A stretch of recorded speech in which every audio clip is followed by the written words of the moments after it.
En fait, ils attendent que leur santé s'améliore pour ressentir de la gratitude. Ils attendent leur nouvelle relation pour ressentir de la joie, de la gratitude et de la reconnaissance. Vous savez, ils attendent que leur nouvelle carrière se produise. Et une fois que ça arrive, qu'ils le célèbrent et ressentent de la gratitude.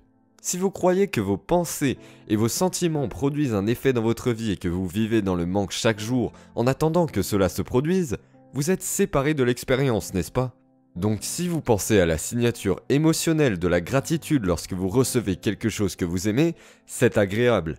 Vous venez d'obtenir ou de recevoir quelque chose qui est agréable. Quelque chose vient de vous arriver ou quelque chose vous arrive que vous aimez. Vous dites merci pour votre gratitude. Ainsi, la signature émotionnelle de la gratitude est que quelque chose s'est déjà produit. Et c'est l'état parfait absolu de réception. C'est l'état absolu de la réception. Voici un exemple. La personne reçoit un diagnostic. La diagnostic est quelque chose comme un cancer.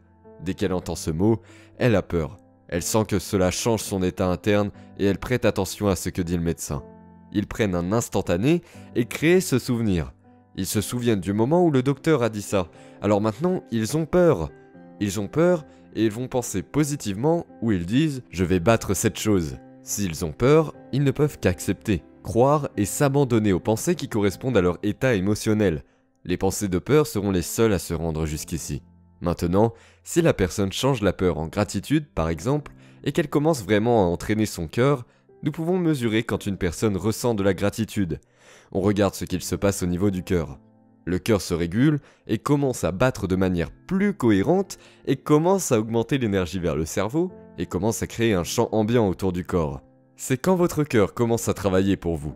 Lorsqu'une personne commence à ressentir de la gratitude, alors la signature émotionnelle dans le corps est que quelque chose leur arrive quelque part. Quelque chose vient de leur arriver. Donc si vous êtes dans un état de gratitude, vous êtes dans un état de réception. Alors les pensées que vous pensez vont arriver au corps et programmer le système nerveux autonome dans un destin différent. Donc en l'espace de 4 jours, nous avons constaté que lorsque des personnes remplaçaient la colère, la frustration, la peur, toutes ces émotions limitées par de la gratitude, pendant 10 minutes par jour pendant 4 jours, alors leur système immunitaire s'améliorait de 50%. Ils ont fabriqué des immunoglobines qui ont rendu leur corps plus fort. Maintenant, c'est si une société pharmaceutique avait un médicament qui pourrait renforcer l'immunoglobine A et votre corps serait sur chaque publicité télévisée pendant le journal télévisé. Et pourtant, votre corps, votre système nerveux est le meilleur pharmacien qui soit. Donc votre corps est objectif. C'est votre esprit inconscient. Il ne fait pas la différence entre une expérience réelle qui engendre une émotion et l'émotion que vous créez par la seule pensée. Donc si votre corps ressent de la gratitude, il croit que quelque chose vous arrive.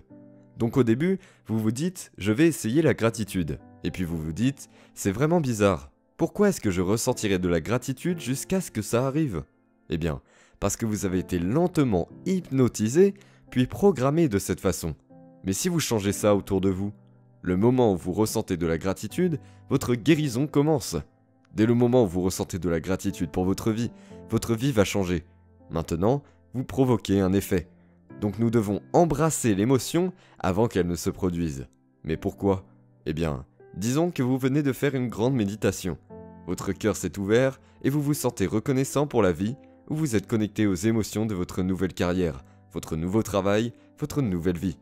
Si vous avez le sentiment que votre nouvelle vie est déjà arrivée, vous ne la chercherez plus. Vous aurez l'impression que c'est déjà arrivé. Donc vous ne chercheriez pas à vous en séparer, vous vous sentiriez connecté à elle. Et puis, si vous le perdez et que vous commencez à vous mettre en colère à cause de la circulation, je vous dirais « Oh mon Dieu, vous êtes de nouveau dans le programme inconscient qui permet à quelque chose d'extérieur à vous de contrôler vos sentiments et vos pensées. Vous êtes de retour dans ce programme de victimisation. Donc, quand vous commencez à jouer à ce jeu et que vous vous surprenez à vous autocorriger et à retrouver la gratitude et à la ressentir, alors votre corps n'est plus préoccupé pour savoir quand et où telle chose va se produire. Si vous le ressentez, c'est comme si c'était déjà arrivé. Donc c'est le moment où vous n'êtes plus séparé de lui. C'est le moment où vous commencez à attirer ou à magnétiser vos expériences vers lui.